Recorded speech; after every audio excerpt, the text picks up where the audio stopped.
O movimento liberal passa por constantes mudanças e para que se mantenha relevante, precisa se manter atualizado, o que passa por novas lideranças. Hoje, no Livres Entrevista, eu tenho o prazer de receber uma nova liderança do movimento liberal. Estou falando de Guilherme Livoti, ativista, ganhou repercussão nacional graças à sua luta contra privilégios no poder público e agora é o mais jovem vereador eleito em Apucarana. Eu sou Mano Ferreira e esse é o Livres Entrevista.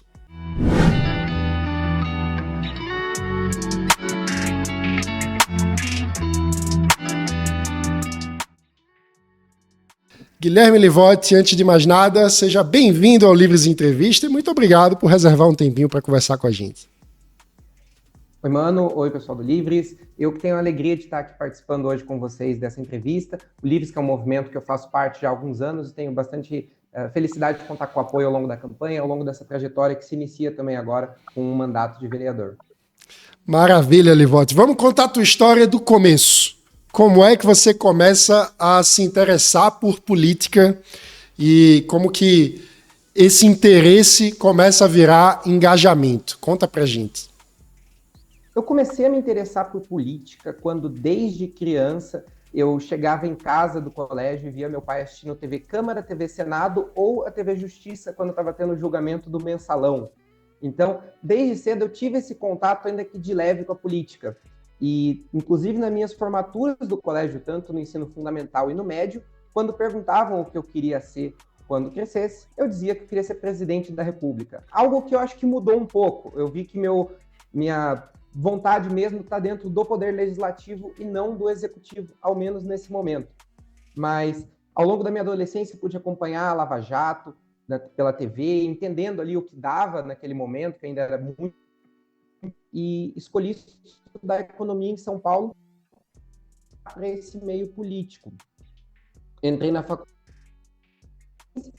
em 2017, comecei o curso, e ao longo desse tempo eu comecei a participar de alguns movimentos de rua na época, que se manifestavam ali no período das eleições, se manifestavam a favor da Lava Jato, e consegui começar a me engajar na política durante esse período. Em 2020 eu participei de algumas campanhas eleitorais, inclusive uma em São Paulo, outra aqui em Apucarana. Meu pai foi candidato em 2020, foi a única vez, inclusive, que ele foi candidato, mas ele ficou como segundo suplente. E a partir dali que eu comecei, de fato, a participar, ter uma vida política mais efetiva, né? Em 2021 eu entrei para o Livres, em 2022 eu comecei a trabalhar no Instituto Livre Mercado, lá da Frente Parlamentar pelo Livre Mercado, fiquei por volta de 6 meses lá, e daí eu fui trabalhar na campanha presidencial do Felipe Dávila. Depois disso, eu também atuei no Instituto Libertas, ajudando na preparação dos cursos que foram desenvolvidos online lá do Instituto para a preparação dos candidatos a prefeito e vereador que foram lançados aí ao longo de 2024. Mas ao longo desse tempo também eu tive outras atuações na política que a gente vai comentar agora. Maravilha. E como é que vem a consciência? Pô, eu sou liberal, ou seja, tu estava vendo ali as questões do Mensalão, Petrolão, Lava Jato, já se sentia um liberal, já tinha essa convicção, ou vem na faculdade de economia? Eu acho que isso aconteceu durante a faculdade e o momento onde eu comecei a participar mesmo, né, tanto de entender de forma mais técnica, acadêmica, o que estava acontecendo, e também quando eu comecei a participar dos movimentos, ver como é que as pessoas agem dentro da política, quem defende aquilo que eu penso, quando eu comecei a de fato filosofar, vamos dizer assim, sobre as coisas, sobre o que de fato o Estado tem ou não direito sobre a nossa vida, de fazer, e ali que eu comecei a entender que de fato assim, o nome para aquilo que eu já pensava é libertário. Eu acho que eu estou nesse meio aí, até ter uma bandeira de Gadsden aqui atrás que não deixa dúvidas sobre isso.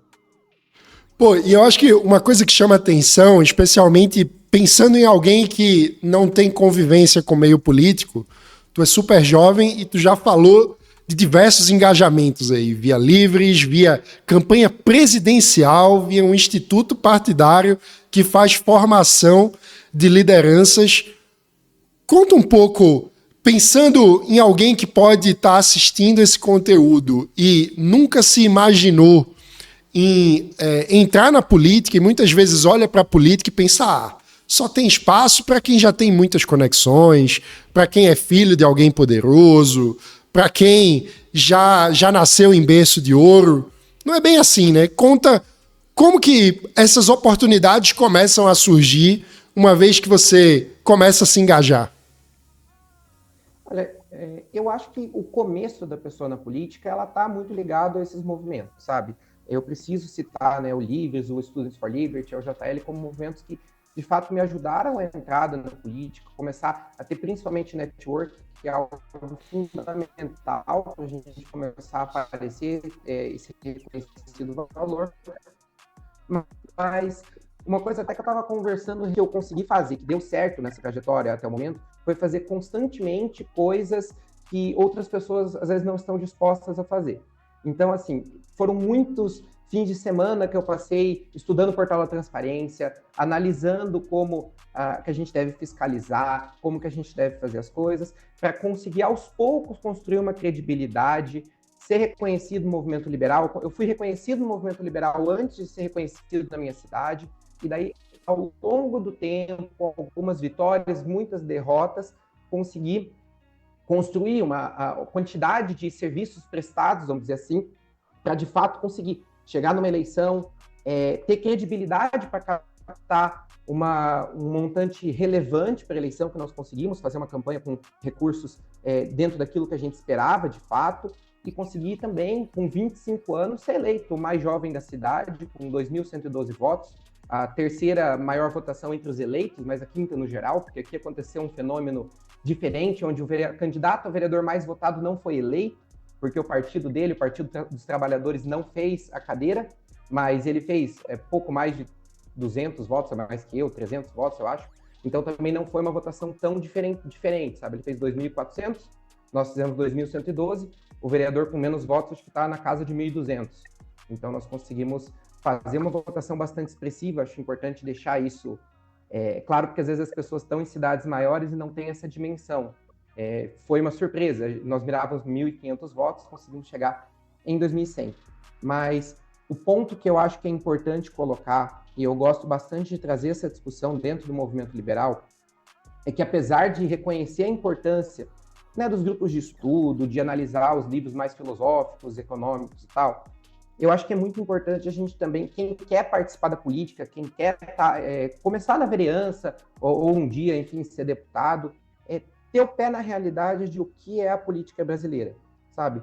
Inclusive, ao longo dessa trajetória, eu comecei bem cru lá no Instituto Livre Mercado, eu aproveitei uma oportunidade que a Bia Nóbrega me deu lá, comecei de baixo mesmo, entendendo aos pouquinhos, não ganhava muito, mas foi uma porta que se abriu para mim, que me deu espaço para poder construir essa trajetória que eu estou até hoje.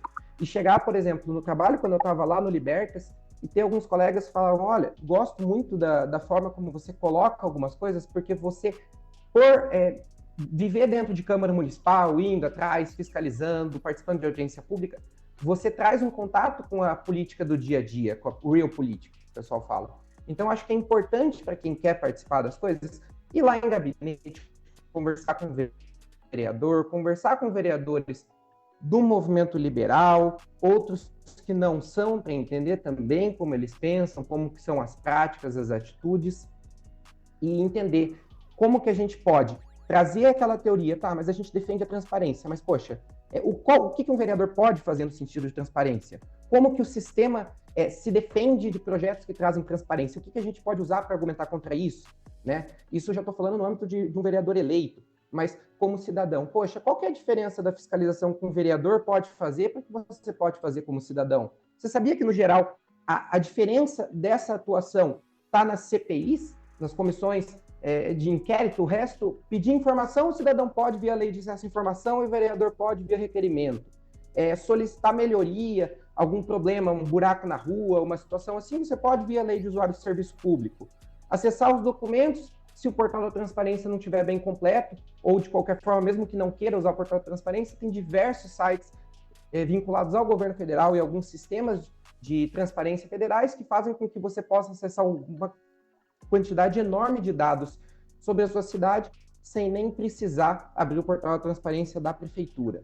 Acho que isso é muito importante entender. Entender o que tem que acontecer, como as coisas devem acontecer, porque com isso a gente consegue ter segurança e conhecimento para atuar dentro daquilo que a gente defende. Muito bom. Te ouvindo falar, eu pensei como muitas vezes as pessoas que chegam no movimento liberal acabam tendo um pouco de preconceito ou até ojeriza com a atividade política em si. Na tua visão, como romper esse preconceito para que a gente tenha mais liberais botando a mão na prática? Porque, de fato, a tentação do mundo das ideias muitas vezes leva pessoas para discutir o sexo dos anjos, enquanto a nossa realidade concreta da política brasileira está em outro nível de debate ainda, né? Então, como romper esse preconceito dentro do movimento liberal para a gente ter mais liberais na política, na tua opinião? Eu acho que isso é uma via de mão dupla, mano. Ao longo desse período que eu já atuo na política e conheço muitos vereadores, inclusive alguns que não se denominam como liberais também, eu consegui identificar o seguinte. Primeiro, muitos liberais não participam da política porque talvez não sabem o caminho de fato para poder fazer uma atuação na política. Alguns sabem que é difícil, e não vou dizer que não é, mas então acabam desanimando no meio do caminho, preferem seguir suas vidas e construir algo que eu não julgo, algo que inclusive nós como liberais defendemos, a escolha individual da pessoa.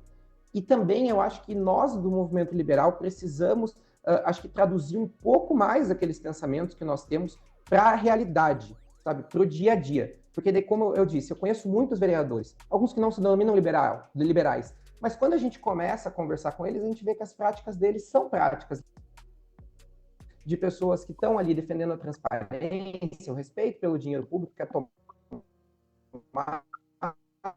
das pessoas. A gente precisa também trazer as nossas práticas de uma forma mais simples para as pessoas conseguirem entender, para que elas também se descubram liberais, libertárias, enfim. Ao longo da campanha, inclusive, acho que esse foi um desafio, sabe? Eu tive algumas coisas diferentes que eu fiz durante a campanha que eu acho que foram importantes para mostrar isso para as pessoas. Então, uma delas que eu fiz, né, nós, como liberais, defendemos o indivíduo, que o indivíduo é protagonista. Então, poxa, eu fiz uma placa que eu chegava nos carros escrito assim: você sabe quem pode melhorar a Apucarana? Eu pegava, eu virava, era um espelho na cara da pessoa, você. Então, assim, poxa, eu trazia o indivíduo como um agente de mudança, como o protagonista da mudança que a cidade poderia ter. Então, assim, poxa, ainda que seja algo sutil, algo diferente e até engraçado em certo ponto que algumas pessoas acharam, mas assim, poxa, eu estou trazendo uma ideia liberal de que é o indivíduo que é o responsável, não é o candidato. Quando a pessoa falava, é você que é candidato para melhorar? Não, não sou eu, é você que vai melhorar através do seu voto. Então, quando eu chegava para falar para um grupo de pessoas, por exemplo, que a gente identificava que um dos principais problemas da cidade, e aliás ainda é o problema na questão da fila da saúde, eu não chegava e falava assim, olha, porque, veja bem, tal pensador disse que a transparência é importante e tal. As pessoas não querem saber disso no dia a dia. As pessoas querem que a fila delas seja menor e que elas sejam atendidas, ou que elas pelo menos saibam como é que está a situação. Então, eu chegava e falava, olha, veja bem, se o teu lugar na fila é o número 44, sua senha, enfim, você tem que saber que o 43 e o 42 estão na tua frente. E você tem que saber que eles estão. E se o 45, por acaso, foi atendido antes de você, poxa, você precisa de uma justificativa. Pô, será que essa pessoa estava numa questão de urgência, que ela ia morrer se não fosse atendida antes? Ou será que houve corrupção? Você precisa ter a dignidade de saber qual é o teu lugar na fila, se o teu lugar, a tua vez está chegando. E também precisa da transparência para você saber que você não está sendo passado para trás.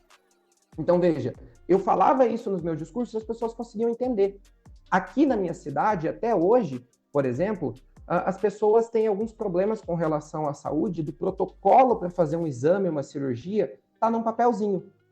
Eu não preciso falar da lei do governo digital, que foi aprovada na Câmara dos Deputados, se eu não me engano, inclusive com relatoria do Thiago Mitrô, para dizer que, poxa, não faz sentido o seu José, que trabalha de frentista no posto de gasolina, ali numa avenida importante aqui da minha cidade, está há 4 anos esperando para fazer uma cirurgia de hérnia, porque no meio desse caminho ele foi cobrar as autoridades a respeito disso e disseram que perderam o papelzinho dele. E quando eu visitava as empresas e falava com as pessoas aqui na cidade, eu sempre perguntava, vocês conhecem alguém que passou por uma situação assim? E sempre tinha alguém que conhecia.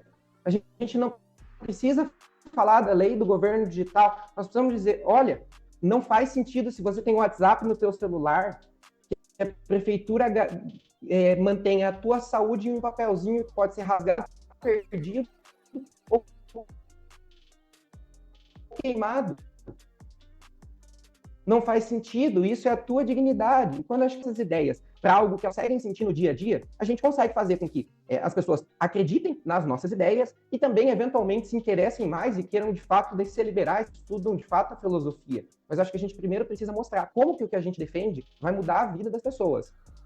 Espetacular, Livotti. E, nesse sentido, você conseguiu também, além do discurso, trazer, antes mesmo de se tornar vereador, resultado prático, né? Por exemplo, barrando um aumento ilegal de salário de vereadores aí na tua cidade. Ou seja, fazendo um papel de fiscalização. Eu quero falar dessa vitória, mas antes eu quero falar desse ímpeto de ir para a prática. Porque você não esperou ter um mandato para fiscalizar. Então, como que nasceu e como foram os primeiros passos desse desejo e dessa missão de fiscalizar a atuação do poder público na prática, para que isso possa se multiplicar? Ou seja, se alguém está nos assistindo e deseja fiscalizar, que possa aprender com o teu exemplo, como que foi o começo dessa atividade de fiscalização do poder público? Excelente pergunta, mano. E, assim, eu acho que foi um mix de situações que trouxeram esse ímpeto, né, de fiscalizar. Eu acho que quando eu falo que eu cresci vendo a Operação Lava Jato, colocar os maiores bandidos desse país na cadeia, e hoje, inclusive, tenho a honra de poder chamar o maior nome dessa operação, que é o Deltan Dallagnol, de amigo, e ser um grande apoiador, inclusive, da nossa trajetória aqui ao longo dessa campanha, eu acho que tem muito da Lava Jato, de trazer uma esperança de que a gente consegue, de fato, ver o que é certo acontecendo. Tem bastante da campanha do meu pai, que meu pai também fazia uma fiscalização, não da mesma forma que eu faço hoje, né? Eu acredito que ao longo desses 4 anos eu consegui aprender bastante coisa e mudar, inclusive, a forma de atuação, mas ele fazia uma fiscalização que eu acredito que foi muito importante e conseguiu trazer essa vontade. E também tem um ponto de que, ao longo aí da minha adolescência, eu estudava num colégio que tinha um professor que era vereador, que inclusive é o atual presidente da Câmara. E em alguns momentos eu questionava ele, poxa, por que as coisas acontecem dessa forma, se não é bem aquilo que era para estar acontecendo? E eu sempre ouvia uma resposta que era a seguinte, poxa, mas as coisas sempre foram assim, então elas têm que continuar sendo, você tem que entender, quem sabe um dia você se candidate e sente na cadeira e você vai conseguir entender que as coisas não são bem assim como você está falando. E eu nunca me conformei com isso, porque se tem uma coisa que é correta, e é clara, evidente, está na lei e é óbvio para todos, não existe motivo para você fazer algo diferente disso. Então, vendo todo esse contexto, né, inclusive depois da campanha do meu pai, onde ele fazia uma fiscalização, trazia dados a conhecimento público, mas não conseguia um resultado de barrar alguma coisa, de fazer alguma coisa diferente, por causa da forma de atuação que tinha naquela época, né, do que estava ao nosso alcance, em 2021 eu fiz um curso chamado Você Fiscalizador, da professora Mônica Lopes, que hoje, inclusive, se tornou uma grande amiga, e é a pessoa que me ensinou a fiscalizar. Até eu conhecer a professora Mônica, eu digo com bastante tranquilidade que eu não fazia ideia do que era fiscalização de fato. E naquele curso com ela, eu consegui entender como fazer os pedidos de informação, entender legislações importantes a respeito de transparência, de como o nosso dinheiro deve ser utilizado. E logo em 2022 eu já fiz alguns pedidos de informação, acho que inclusive desde 2022 eu sou o cidadão que mais faz pedidos de informação aqui na minha cidade. A maior parte deles não são respondidos no prazo, aliás, se depender da prefeitura eles nunca respondem, mas eu sei usar o Ministério Público para cobrar que os meus pedidos sejam respondidos no prazo. E logo no primeiro pedido de informação que eu fiz, que não foi respondido no prazo, depois da cobrança do Ministério Público, o advogado da prefeitura foi lá e respondeu. O que aconteceu? Passou um dia da resposta, ele foi exonerado, porque a resposta dele, depois de, enfim, com algumas conversas, disseram que supostamente a resposta dele não agradava algumas pessoas, ele foi exonerado, Não está lá na exoneração dele o motivo, mas tudo leva a crer que tem envolvimento com esse pedido de informação, que foi basicamente por que a prefeitura não respeitava um artigo da lei orgânica do município que trazia mais transparência nos gastos com publicidade. Ele disse, basicamente, que esse artigo da lei que diz que tem que ser publicado esse relatório a cada 6 meses num jornal impresso, ele não faz sentido, porque jornais impressos são obsoletos, alguma coisa nesse sentido que ele disse na época. Só que tem um ponto, a prefeitura aqui da minha cidade gasta mais de R$1 milhão por ano com publicidade em jornal impresso, eles publicam diário oficial e jornal impresso. Então, não fazia sentido essa resposta dele para a realidade que eles praticam. Eu concordo 100% com o que ele disse nesse sentido, mas não fazia sentido para o ponto deles. E daí, inclusive, com base nessa resposta dele, eu fiz uma denúncia no Ministério Público para que a prefeitura começasse a cumprir essa legislação. Essa foi uma derrota que eu tive. Não consegui convencer o Ministério da forma como eu entendia, mas eu não desanimei. Eu continuei atuando e ao longo desses cursos com a professora Mônica, uma coisa que eu aprendi também é que durante as discussões das leis orçamentárias, e para quem não está tão familiarizado com isso, em qualquer esfera de poder, ele é baseado em 3 leis orçamentárias: o plano plurianual, lei de diretrizes orçamentárias e a lei orçamentária. Mas o ponto é, a lei de responsabilidade fiscal, se eu não me engano, no artigo 48, diz que tem que acontecer audiências públicas nas etapas de elaboração e de discussão dessas leis. O que significa isso? Quem elabora essa lei é sempre o Poder Executivo, porque essas leis são de iniciativa reservada do chefe do Poder Executivo, mas quem discute é o Poder Legislativo. Aqui na minha cidade, estava acontecendo apenas uma audiência pública para cada lei orçamentária. Isso é irregular, porque uma audiência não pode acontecer em 2 momentos distintos, já que o momento de elaboração do projeto ainda não existe, no momento de discussão o projeto já existe como projeto. Então eu fui lá e fiz uma denúncia no Tribunal de Contas. Nessa denúncia, que foi acho que uma das primeiras que eu fiz, inclusive eu pedi que a votação da Lei de Diretrizes Orçamentárias fosse anulada pela não realização da audiência de discussão. Foi um equívoco meu naquele momento, eu não tinha conhecimento de que, de fato, não fazia sentido anular, mas sim cobrar que fosse feita a audiência pública da forma correta. Durante aquele processo, eu fui chamado pelo advogado da Câmara, que inclusive hoje é meu colega eleito também. Fui chamado de leigo, com parcos conhecimentos jurídicos. A Câmara fez diversas defesas ali, até inclusive, isso que naquela época eu senti como um ataque, mas depois eu entendi que é algo até normal dentro de um processo, mas não é normal quando a gente fala de um servidor público se referindo a um cidadão, né? Mas ao longo de toda essa denúncia, qual foi o resultado que nós tivemos? O Tribunal de Contas formou um precedente para o Paraná inteiro, dizendo que tem sim que acontecer 2 audiências públicas. Então, o cidadão, que nem formado em direito conseguiu vencer um corpo jurídico de uma Câmara que custa mais de R$100 mil por mês só de corpo jurídico, dizendo que tem que acontecer essas audiências públicas. E as audiências começaram a acontecer aqui na cidade. E tem mais, além disso. Poxa, foi no meu primeiro ano de fiscalização de fato. Mas agora, em 2024, porque esse processo ele chegou a sair o resultado de fato, se eu não me engano, em 2023, agora em 2024, o meu nome e esse caso foram citados na Lei de Diretrizes Orçamentárias de Maringá, que é a 3ª maior cidade do estado, com um orçamento bilionário, dizendo que Maringá também tinha que fazer audiência pública de discussão, porque tinha um acórdão lá do Tribunal de Contas, com base numa denúncia de um cidadão de Apucarana, e o Tribunal de Contas tinha esse entendimento. Então, uma denúncia que eu fiz como cidadão no meu primeiro ano de fiscalização formou um precedente que hoje vale para 399 cidades. Em Medianeira, outra cidade aqui do Paraná, um amigo meu, Eduardo Schultz, que foi eleito vereador também, usou esse mesmo acórdão meu, citou lá numa denúncia que ele fez, e a cidade dele também começou a fazer as audiências públicas. Então, veja, ter conhecimento de que tem uma lei, que tem um artigo, né, que diz que tem que ter essas discussões de audiências públicas, essas audiências públicas de discussão e de elaboração, fez com que conseguisse ter um espaço desse. E uma situação como essa não é uma situação que... já é uma situação que diferencia a nossa atuação, que faz com que tenha conhecimento no meio político, no meio liberal, que as pessoas falem, olha, meu nome foi citado na lei mais importante do ano em Maringá, o eleitor olha de forma diferente, as pessoas falam, cara, pô, você talvez sabe o que você está falando, sabe? Então isso é muito importante. E daí, ao longo desse tempo, eu aprendi muito a respeito de fiscalização com a professora Mônica, e também, junto com parceria com o Daniel Ribas, que é um amigo meu, advogado, que é lá de Dourados, a gente fez essa ação que o Mano citou, que foi a que trouxe mais repercussão nacional, inclusive junto lá com o Mano, lá no Morning Show, a respeito da forma como os vereadores aumentaram o salário deles. Os vereadores estavam aumentando o próprio salário para começar a valer no mesmo ano.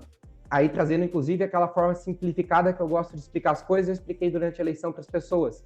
Por melhor que seja o patrão, o funcionário não pode aumentar o próprio salário para começar a valer no mesmo ano, e não pode aumentar. Era isso que os vereadores estavam fazendo com o nosso dinheiro. Só que a Constituição entende que os vereadores não podem fazer esse aumento dessa forma. Então a gente entrou com uma ação popular e a gente conseguiu barrar o aumento que eles se autoconcederam em 2024 através dessa ação, justamente por entender que a forma como eles fizeram esse aumento estava irregular de acordo com a legislação. Veja bem, às vezes a gente gostaria de discutir o valor e tal, mas a gente tem que ir na técnica para trazer, de fato, o que era ilegal ali que a gente conseguia questionar, a forma como eles aumentaram. Então, a gente questiona dessa forma. E ainda assim, não tivemos uma vitória completa, porque o Tribunal de Justiça deu uma liminar suspendendo o aumento de 2024. O de 2023 e 2022 que nós pedimos não foi concedido nesse momento. Isso daí vai ser julgado no mérito do processo, lá na frente, depois que o STF decidir em repercussão geral esse tema.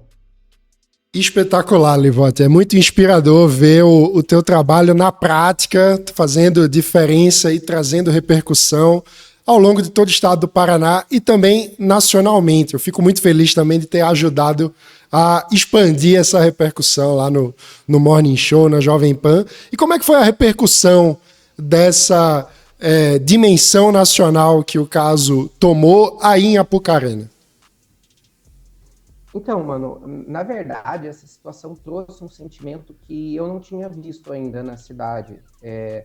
Depois que a gente teve a repercussão no Morning Show, a gente também conseguiu levar esse caso para a Gazeta do Povo, e através dessas duas notícias, eu não sei de qual das duas, se foi no Morning Show, se foi na Gazeta, essa situação foi parar na coluna do Alexandre Garcia. Ele fez um vídeo lá falando sobre isso, né, no comentário diário dele, que vai para rádios, que vai... enfim, tem a coluna dele também na Gazeta do Povo, e esse vídeo rodou a cidade inteira de uma forma que eu não consigo nem ter dimensão naquele dia, sabe? Eu andei na rua e eu lembro que algumas pessoas chegaram em mim e falaram assim, poxa, hoje você me deu orgulho de ser apucaranense, porque faz mais de década que a cidade não é notícia positiva nacional, e você conseguiu fazer isso através dessa situação. Então, assim, me deixa triste saber que a cidade não tenha sido notícia positiva ao longo desse tempo, ou talvez que não esteja na memória das pessoas, que provavelmente foi em algum momento, mas veja bem, com isso a gente conseguiu levantar um sentimento também de que, poxa, a política aqui na nossa cidade, apesar de estar desacreditada, como em grande parte do Brasil, pode ser exemplo. A gente pode, através das nossas ações, mostrar para o Brasil, para outras cidades, que temos práticas positivas, temos coisas que podem ser copiadas, inclusive, por outros lugares, porque nós somos bons, nós conseguimos fazer coisas boas. Então, isso foi muito importante, acho que trouxe esse sentimento para as pessoas, que, inclusive, acabou que foi muito legal, que repercutiu também na campanha. E por ter essa situação, por ter conseguido essa divulgação, que começou, de fato, lá no Morning Show, isso acabou trazendo bastante credibilidade para a nossa luta de fiscalização. Porque antes as pessoas viam um jovem que criticava, que fazia umas denúncias, que às vezes conseguia uma determinação do Ministério Público para que algo fosse publicado no portal da transparência, mas era só eu divulgando isso, eu e algum outro veículo de comunicação local. Mas, poxa, quando a cidade vira notícia nacional por causa de uma ação, as pessoas começam a olhar com uma visão diferente para isso. E isso foi muito importante para trazer credibilidade para toda a nossa luta. Acho que esse foi um grande diferencial ao longo de todo esse tempo, mas eu quero atentar aqui para as pessoas que estão começando a fiscalizar, começando a participar da política, que não mirem nisso. Isso acontece de forma natural com o tempo. Essa não foi minha primeira ação. Eu cheguei nessa campanha com, se eu não me engano, 33 ou 34 denúncias feitas e mais de 30 também pedidos de informação. A maior parte dessas denúncias foram arquivadas ou não tiveram o resultado que eu gostaria que tivesse. Mas algumas delas tiveram. E aí a gente consegue, eventualmente, acertar alguma coisa que, de fato, traz o resultado que a gente espera. E, aliás, até muito melhor quando a gente pensa, por exemplo, na repercussão que teve esse caso. Espetacular, Livote. Fico muito feliz aí com o teu exemplo, que seja contagiante, não apenas em Apucarana, mas no Brasil todo. A gente está chegando perto do final da nossa conversa, mas não podia deixar de perguntar como é que está a preparação para o mandato, né? O que é que podemos esperar de Guilherme Livote, vereador de Apucarana? Então, mano, na parte de preparação, eu tô vendo que o meu desafio nesse momento, ele tá mais relacionado a entender em como lidar com as situações novas, né, com os outros colegas. A gente vai discutir já, obviamente, no primeiro dia de janeiro, primeiro dia de mandato, uma nova mesa para a Câmara, presidência. Então, eu acho que esse está sendo um desafio interessante para mim nesse momento. Mas a parte técnica, a parte de projetos, de fiscalização, eu acabo tendo uma certa tranquilidade, porque é algo que eu já tenho familiaridade aí ao longo dos últimos anos. Eu acabei citando aqui algumas coisas que eu participei, né, ao longo da minha trajetória no Instituto Livre Mercado, no Instituto Libertas, mas também depois que eu acabei me destacando em algumas situações ali, como aluno da professora Mônica Lopes, eu também trabalhei com ela no Instituto Brasileiro de Política Municipal, escrevendo artigos falando de forma técnica sobre a função do vereador. Então, assim, eu já escrevi artigos sobre a função legislativa do vereador, sobre a função fiscalizadora. Então, essa parte mais técnica me traz certa tranquilidade. O que me traz, assim, acho que um desafio novo para o momento é entender que agora eu estou na pele do vereador, agora eu sei que o meu voto pode fazer a diferença para a gente ter uma Câmara ano que vem com um bom presidente, com um presidente que valorize o poder legislativo, porque eu acho que essa é uma pauta que é importante dentro do poder legislativo, ainda mais em um momento onde a gente está vivendo num regime que não me parece ser tão democrático quanto a gente gostaria que fosse, com um deputado federal, como é o caso do Marcelo Hatten, sendo indiciado por uma fala na tribuna da Câmara, um local que ele deveria ter liberdade total para se expressar da forma como ele bem entendesse para representar seus eleitores. Então, em um momento quando a gente vive isso, eu vejo que é muito importante a gente pensar, de fato, em valorizar o poder legislativo, no sentido de que ele seja independente, que tenha um presidente que, de fato, defenda as atribuições do poder legislativo e que a gente possa, de fato, brecar esse movimento que vem acontecendo ao longo aí até das últimas décadas, pelo que eu vejo, mas não fala muito mais tempo porque eu não vivi esse período, mas de o poder legislativo se autodestruir. Eu vejo que isso vem acontecendo muitas câmaras municipais acabam, muitos casos, como agora a gente está vendo, inclusive na Câmara dos Deputados do Senado, a Câmara e o Senado, o Poder Legislativo, perder espaço, inclusive, para uma Suprema Corte que quer ter atribuições que não lhe cabem. Então, é muito importante que o Poder Legislativo no Brasil, nesse momento, consiga se unir para defender suas atribuições e seu lugar, de fato, na tripartição dos poderes dentro da nossa Constituição, da nossa República, de um país, de fato, democrático. Então, eu acho que esse é um desafio que nós vamos ter agora nesse começo de gestão, escolher um presidente que possa representar esses valores, esses anseios.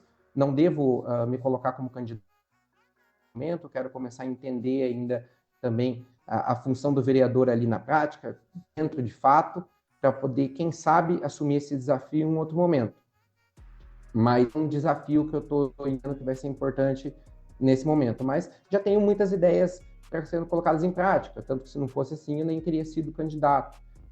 Projetos que trazem mais liberdade econômica, como, por exemplo, a questão do QR Code para apresentação de alvarás e Código de Defesa do Consumidor, deixar mais fácil a vida do comerciante, do pequeno comerciante, para que ele possa expor seus produtos, em vez de ter que expor papeizinhos do governo dizendo que ele pode trabalhar. Quero trazer projetos de transparência, óbvio, uma pauta muito importante para mim, e projetos que a gente consiga também facilitar a participação popular dentro do poder público. Inclusive, o primeiro projeto que eu quero apresentar como vereador é um projeto para mudar o horário das sessões da Câmara. Há uns 10 anos, as sessões aqui na minha cidade aconteciam às segundas-feiras, às 19 horas, e foi mudado para as 16 horas.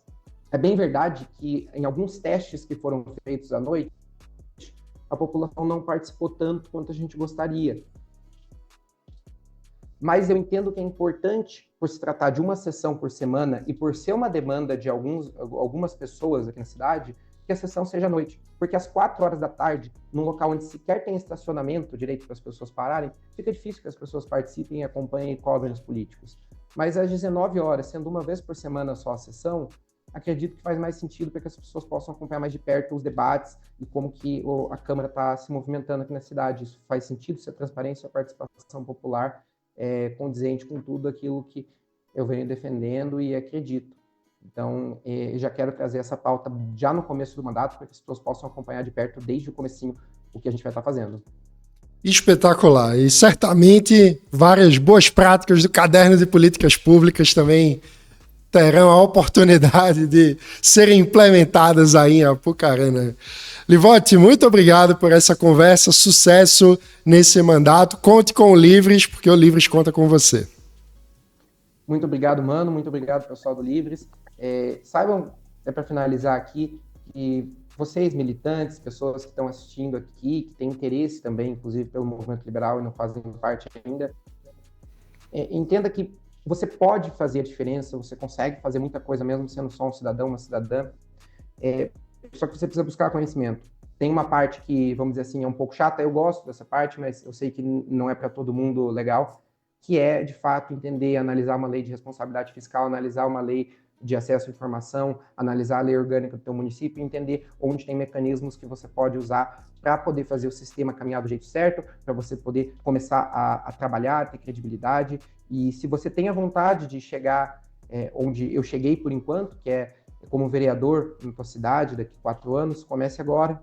A pré-campanha já começou, então comece a estudar, comece a entregar resultado, comece a contar para as pessoas o que você está fazendo, que daqui a 4 anos você vai ter construído um portfólio de coisas que você já fez, de conhecimento que você já adquiriu, para poder conversar com o eleitor, convencer o eleitor que você, de fato, faz sentido para defender essas ideias, explicar para o eleitor as suas ideias e como elas mudam a vida das pessoas, e também conseguir ter credibilidade para chegar em pessoas que podem te ajudar financeiramente na campanha, porque não se iluda, a campanha é caro. Para você fazer uma campanha competitiva, você vai precisar gastar dinheiro, porque você não é tão conhecido quanto os políticos tradicionais, mas se você conseguir seguir esses passos, você vai conseguir obter o resultado. Eu acredito que o meu case é bem replicável nesse sentido, mas precisa ter um empenho aí ao longo de alguns anos para conseguir construir essa trajetória.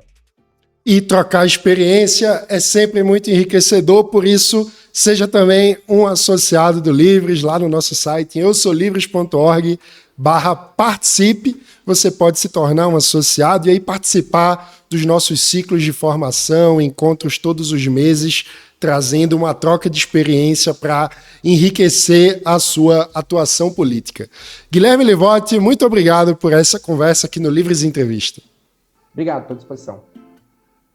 Se você gostou desse vídeo, além de se tornar um associado, não esqueça de deixar o seu like, se inscrever no canal, compartilhar com seus amigos. Muito obrigado e até a próxima.